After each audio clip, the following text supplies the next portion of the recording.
রহমান, স্বাধীনতার ঘোষক প্রেসিডেন্ট জিয়াউর রহমান, এই স্বাধীনতার স্থপতি আমরা যাকে দাবি করি, সেই লোকটাও বিয়ে করেছিলেন 10 বছর বয়সে। কয় বছর?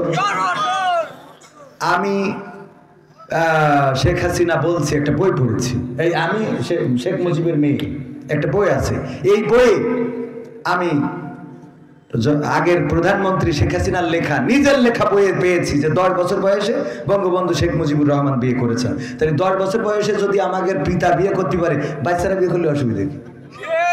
কথা কয় না, হ্যাঁ?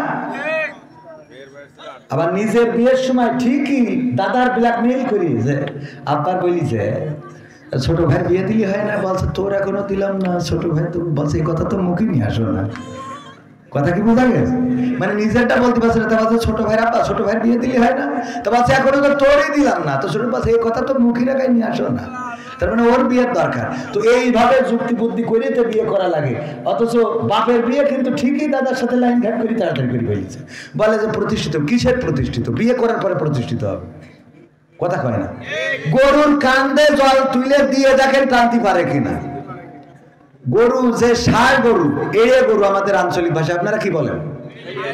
এ কি ধরি পরে জল টানা শুরু করে? ওরে নাংলা বানানোর জন্য কয়দিন মাঠে নিয়ে গেছেন, যে জল দিয়ে দিয়ে যে ভুঁড়ি চষতে হবে না সেটা চষি বেড়াইছেন। গাড়ি আপনার কোনটু যাওয়া লাগবে না, তাও টানাইছেন ওই গরুটারে মানুষ বানানোর জন্য। তা আপনার এড়িয়ে ছেলে ওরে বিয়ে দেন, ও তো এমনি নাঙল টানবে। ও তা না করিয়ে কয় লাগে প্রতিষ্ঠিত হোক, তারপরে ও প্রতিষ্ঠিত হয়েছে তো গাঞ্জা করে হয়ে বসে রয়েছে। এইসব কথাগুলো আর এই যুবকদের কষ্টগুলো আমরা বুঝি রে ভাই। এই শীত পার হতে দেওয়া যাবে না। আল্লাহ কবুল করুন, বলেন আমিন। আর বিয়ে কোন বাপ দিচ্ছে না আমার সাথে বলবা। সেদিন একজন চিরকুট দিয়েছে, বাপ নাই হুজুর আমি এইটি পড়ি, আমার ডাইরেক্ট নামও লিখে দিয়েছে, আমার নাম এই, আমার আব্বা এখানে আছে, আমি বিশ্বাস করি যে আমি বিয়ে করি বউ চালাইতে পারবো, কিন্তু আমার আব্বা আমার বিয়ে দিতে চায় না, আব্বা এখানে আছে ওয়াজ করি দেন। আমি বললাম তোর আব্বা ডেকে নিয়ে স্টেজে আয়। আমি তোর আব্বা বিয়ে দেবে কি দেবে না, পরে পাশে ছিল একজন বলছে বিয়ের খরচ খরচা সব আমি নিলাম দায়িত্ব। এরকম কষ্ট আছে না? নাই? দাদারা যারা আছেন নাতিদের বিয়ে দেবেন তাড়াতাড়ি, তো জাহান্নামে যাচ্ছে, ওই একা যাবেন, আপনারা ট্রেনিং নিয়ে যাবেন। কবে আমার দাদা কোনোদিন আমার সাপোর্ট দিন, আমি গদখালি গেছি তাও কোনোদিন বলিনি কিছু। বলবে কি দাদার এসে যদি বলে এই তোমার নাতি ছেলে দেখলাম আজকে RS1 না কি যেন গাড়ি FZ5 RS1 3 ভার্সন নাকি R15 R15 এইসব গাড়ি উঠেছে, দেখলাম ওই গাড়িতে গিয়ার দেবে, বাপু বয়সের দোষ এখনো সব করি বেড়াবে, যাবে না সেন্স হয়ে গেছে, অসুবিধা নেই। যাবে না সেন্স হয়ে গেছে, ও তো তোর জাহান্নামে নিয়ে যাওয়ার জন্য পাকা রাস্তা করতেছে। কথা কয় না, ঠিক না? বেঠে ভাই আমার, এই জন্য ধর্ষণ যদি বন্ধ করতে হয় আল্লাহর আইন ছাড়া বন্ধ হবে না। আমি উদাহরণ দিতে যেয়ে বলি, পবিত্র কোরআনের আইন হলো যদি কেউ জেনা করে, ধর্ষণ করে, জেনা করলে যদি বিবাহিত হয় শাস্তি হলো সঙ্গে সার করার, যদি অবিবাহিত হয় তাইলে 100 বেত্রাঘাত, একটু কম আছে। যদি কেউ ধর্ষণ করে তাইলে তার শাস্তি কি? মাজা পর্যন্ত কেড়ে দাও। যদি বিবাহিত হয় অবিবাহিত হয় দুইটার জন্য সমান ধর্ষণ করলে, ধর্ষণ করলে দুইটার জন্য আইন সমান। অ্যাডভোকেট উনি তো বাঁচানোর চেষ্টা করবে, কারণ ওই খরিদ খাতি হয়, ঠিক কিনা?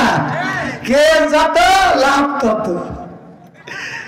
বলে যে কেস করো, আমি তো আসি, আমি তা বলেন না। হ্যাঁ কয় মামলা একখান ঠুকি দাও, দেখে আনে মামলা ঠুকলি তো উনার বাড়ি তো তালা হবে।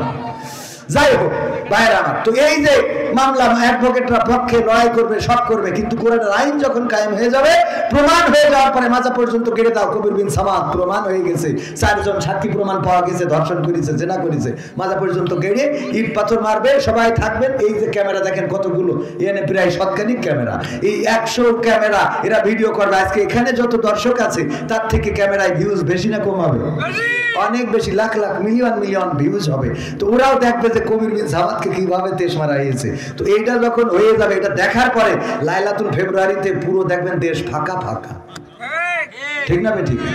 ওই দিন যদি কেউ বলে যে উল্টো মেয়েরা যদি বলে আমি তোমার কাছে 3 পিস চাইলাম, আমার দেয়া লাগবে না, আমি তোর শার্ট প্যান্ট বানাই দেবো, কবে তুই মাপ চাই, দেখা হবে না, ঠিক না? ঠিক।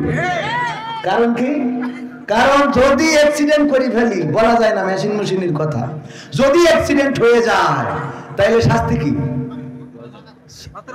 হ্যাঁ, এটা কায়েম হইলে বলেন তো জেনাকারী ধর্ষণকারী বাংলাদেশে পাওয়া যাবে?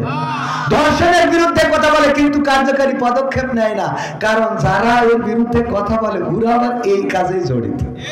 ঠিক না? পরহেজগারিতা দেখায়, এত পরহেজগারিতা তাদের মধ্যে নাই, আমরা ভালো করে জানি।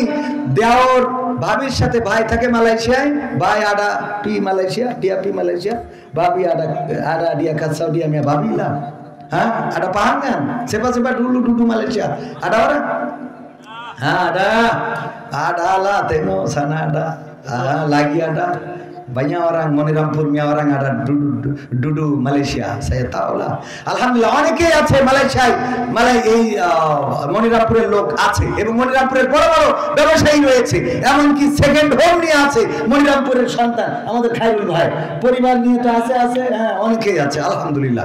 তো এই যে এই কথা কেন বলতে গেলাম, তো কে জন্য বলতে গেলাম, কি একটা কথা বলতে চাই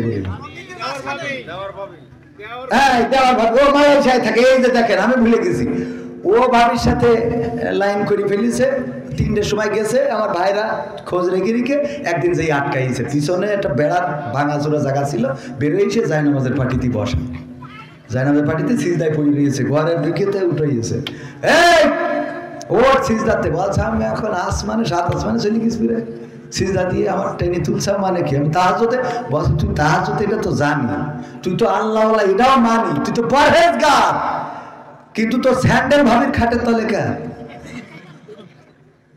কথা বলেননি? তোর স্যান্ডেল জুয়া ভাবির খাটের তলে কেন? মানে তাড়াতাড়ি করে দিতে তো স্যান্ডেল দিতে পারি। যারা এই দেশে ধর্ষণ বন্ধ করার কথা তারা ধর্ষণ বন্ধ করে না, জেনা বন্ধ করার কথা করে না।